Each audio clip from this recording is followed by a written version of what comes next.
अष्टलक्ष्मीस्तोत्रम्। सुमनसवन्दितसुन्दरि माधवी चन्द्रसहोदरि हेममये मुनिगणमण्डितमोक्षप्रदायिनि मञ्जुलभाषिनि वेदनुते पङ्कजवासिनि देवसुपूजित सद्गुणवर्षिणि शान्तियुते जय जय हे मधुसूदनकामिनि आदिलक्ष्मी सदा बालय माम् अयि कलिकल्मषनाशिनि कामिनि वैदिकरूपिणि वेदमये क्षीरसमुद्भवमङ्गलरूपिणि मन्त्रनिवासिनि मन्त्रनुते मङ्गलदायिनि अम्बुजवासिनि देवगणाश्रितपादयुते जय जय हे मधुसूदनकामिनि धान्यलक्ष्मी सदा पालय माम् जय वरवर्णिनि वैष्णवि भार्गवि मन्त्रस्वरूपिणि मन्त्रमये सुरगणपूजित शीघ्रफलप्रद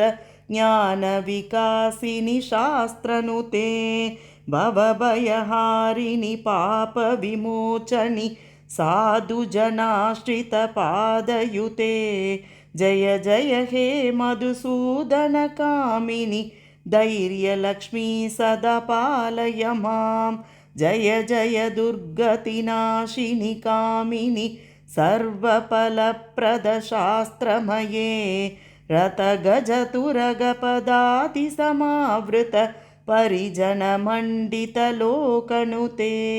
हरिहर ब्रह्मसुपूजित सेवित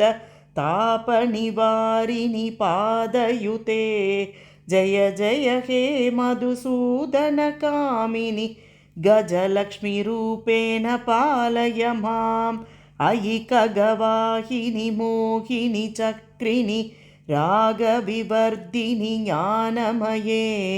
गुणगणवारिधि लोकहितैषिणि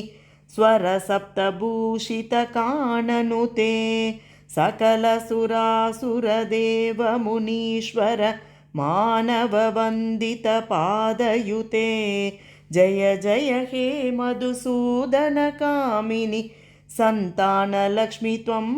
पालय माम् जय कमलासनि सद्गतिदायिनि ज्ञानविकासिनि गानमये अनुदिनमर्चितकुङ्कुमधूसर भूषितवासितवाद्यनुते कनकधरास्तुतिवैभववन्दित शङ्करदेशिकमान्यपदे जय जय हे मधुसूदनकामिनि विजयलक्ष्मी सदा पालय माम् प्रणतसुरेश्वरि भारति भार्गवि शोकविनाशिनि रत्नमये मणिमयभूषितकर्णविभूषण शान्तिसमावृतहास्यमुखे नवनिधिदायिनि कलिमलहारिणि कामितफलप्रदहस्तयुते जय जय हे मधुसूदनकामिनि विद्यालक्ष्मी सदा पालय माम् दिमि दिमि धिन्दिमि धिन्दिमि धिन्दिमि दुन्दुभिनादसुपूर्णमये गुम गुम गुङ्गुम गुङ्गुम गुङ्गुम शङ्खनिनादसुवाद्यनुते वेदपुराणेतिहाससुपूजित वैदिकमार्गप्रदर्शयुते जय जय हे मधुसूदनकामिनि धनलक्ष्मीरूपेण पालय माम् जय जय हे मधुसूदनकामिनि